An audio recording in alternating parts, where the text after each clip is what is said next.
ধন্যবাদ।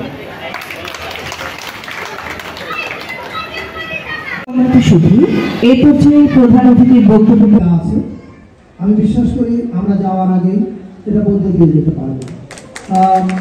কারণ যাকে আমাকে বাঙালিটাকে আয়োজককে তার নামে কেন রাখবেন না, তার তো একটা পরিচয় আছে।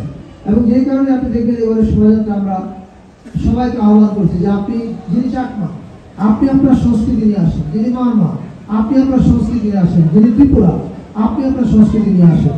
এবং আপনারা সবাই মিলে আমরা বাংলাদেশ নৃগোষ্ঠী সেল আমার মন্ত্রণালয়ের অধীনে আছে।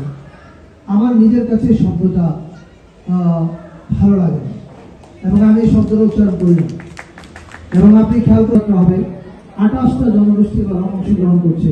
আমরা চাই এরপরে বার্ষিকতা বাড়ুক আরো, মানে যাতে কোনো জনগোষ্ঠী যেন বাদ না পড়ে, সবাই যেন সেখানে অংশ নিতে পারে। আপনারা দেখছেন দৈনিক কর্ণকণ্ঠ, সবার কথা বলে।